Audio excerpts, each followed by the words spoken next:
Arrest అయితే jail కన్ఫర్మా? Bail అంటే immediate ఫ్రీడమా? Police స్టేషన్లో బెయిల్ ఇవ్వగలరా? కోర్ట్ బెయిల్ ఎంత టైం పడుతుంది? ఈ వీడియో చూస్తే బెయిల్ గురించి కన్ఫ్యూజన్ మొత్తం క్లియర్ అయిపోతుందండి. నమస్కారం, నేను advocate Randhir. Welcome to Ankam's law firm. ఈ వీడియోలో బెయిల్ అంటే ఏంటి, ఎన్ని రకాల బెయిల్స్ ఉన్నాయి, దాని ప్రాసెస్ ఏంటి, ప్రొసీజర్ ఏంటి, టైం ఎంత పడుతుంది అనే విషయాలు మనం సింపుల్గా నేర్చుకుందామండి, తెలుసుకుందాము. అయితే బెయిల్ అంటే ఏంటండి? బెయిల్ అంటే జైలు నుండి పర్మనెంట్ రిలీజ్ కాదండి, అదొక టెంపరీ ఫ్రీడమ్ మాత్రమే. దానికి కొన్ని కండిషన్స్ పెడతారు, కోర్టు కండిషన్స్ పెడుతుంది. సింపుల్గా చెప్పాలంటే bail means release from custody with conditions to appear before court. ఇవి బెయిల్ గురించి మనకు కొన్ని అపోహలు ఉంటాయండి. అరెస్ట్ అయితే జైలు కన్ఫర్మ్ అవుతుందా? ఏంది బెయిల్ పైసలు ఉన్న వాళ్ళకి ఇస్తారా? పోలీసులు బెయిల్ ఇవ్వగలరా? ఇవి కొన్ని అపోహలండి, వాటి గురించి కూడా మాట్లాడుకుందాం మనం.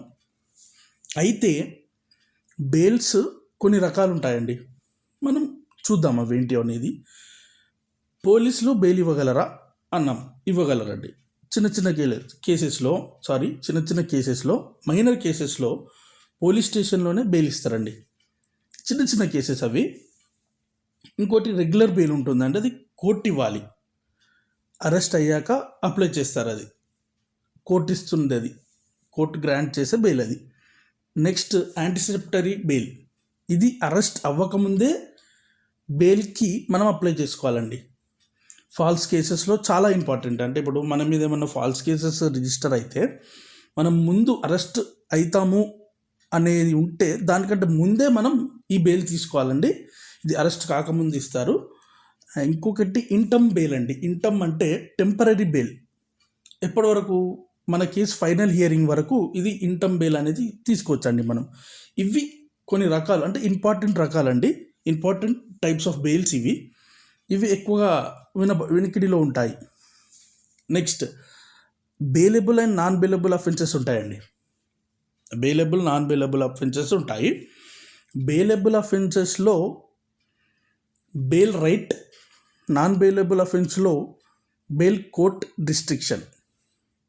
అంటే బెయిలబుల్ అఫెన్సెస్ అంటే మైనర్ కేసెస్ అండి, సింపుల్ హర్ట్స్, చిన్న చిన్న కేసులు, వాటిలో బెయిల్ వస్తుంది.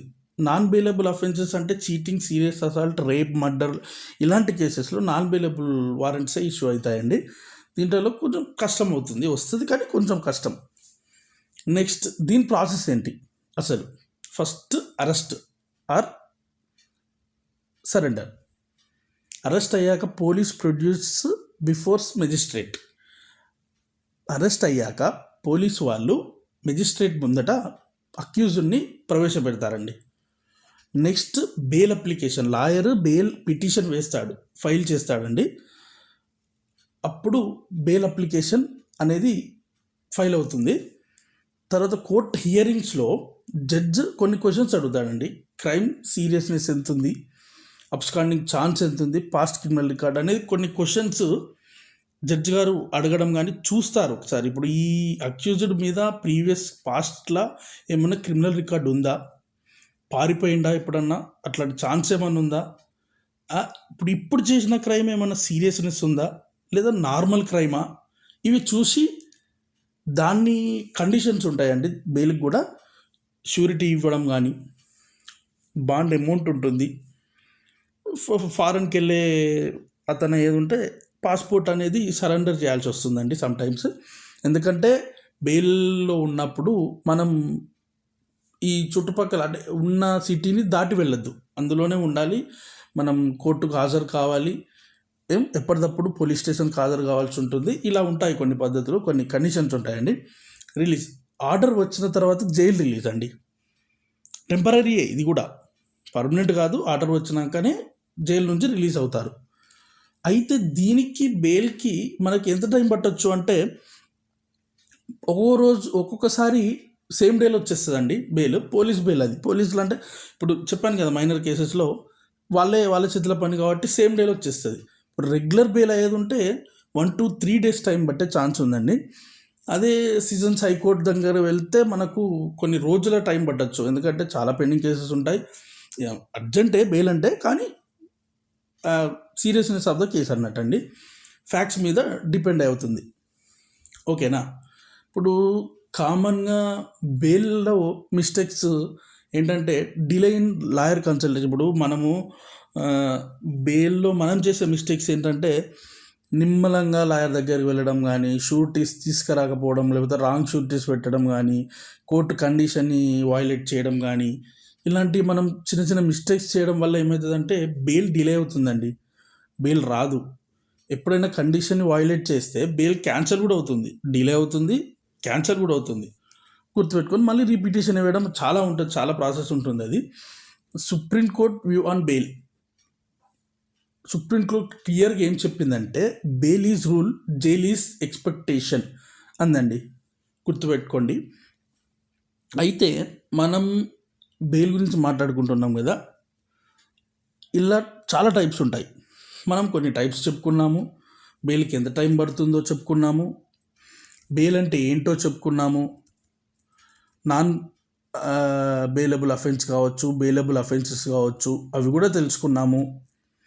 అయితే దీనికి ఏమేమి కండిషన్స్, ఎప్పుడు రిలీజ్ అవుతారు, క్రిమినల్ రికార్డు ఉంటే ఏమవుతుంది, లేకుంటే ఏమవుతుంది, ఇలా మనం కొన్ని తెలుసుకున్నాము.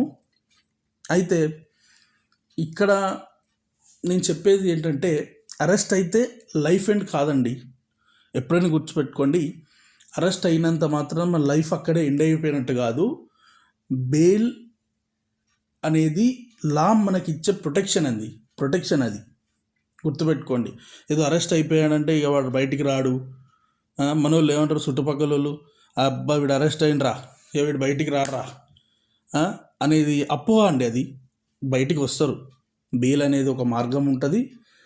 అరెస్ట్ అయిందంటే ఇక లోపలికి పోవడమే. అరెస్ట్, కస్టడీ, రిమాండ్ ఇలా చాలా ఉంటాయండి. జైలుకు వెళ్ళడం వేరు. ఇప్పుడు లైఫ్ పడడము, జైలుకి వెళ్ళడము, శిక్ష పడడము, అది వేరే ప్రొసీజర్ అండి. ఇట్లా అరెస్ట్ కాగానే తీసుకెళ్ళి లోపలేయరండి. గుర్తుపెట్టుకోండి, అరెస్ట్ కాగానే లోపలేయరు. బెయిల్ అనేది ఒక మార్గం ఉంటుంది, అది మన లైఫ్కి ప్రొటెక్షన్ ఉంటుంది, అది లాలో ఉంది. మనం ఇదంతా తెలుసుకోవాలండి. తెలుసుకొని అందరికీ తెలియపరచండి. మీరు కూడా ఈ వీడియో మీ ఫ్యామిలీకి, ఫ్రెండ్స్కి షేర్ చేయండి. తెలుగులో మరెన్నో లీగల్ అవేర్నెస్ కోసం సబ్స్క్రైబ్ చేయండి నా ఛానల్కి. నేను చాలా లీగల్ అవేర్నెస్ కోసం చాలా వీడియోస్ చేస్తానండి. నెక్స్ట్ వీడియోలో కూడా మనం దీన్ని కంటిన్యూషన్ చేద్దాము, లేదా ఇంకా వేరే వీడియోస్ ఏమన్నా మనం చూద్దామండి.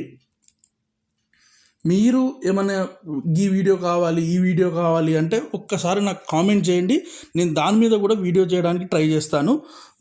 మీరు నన్ను ఇంత ఎంకరేజ్ చేస్తే నేను అంత మంచి లీగల్ అవేర్నెస్ వీడియోస్ మీకు పెడతానండి.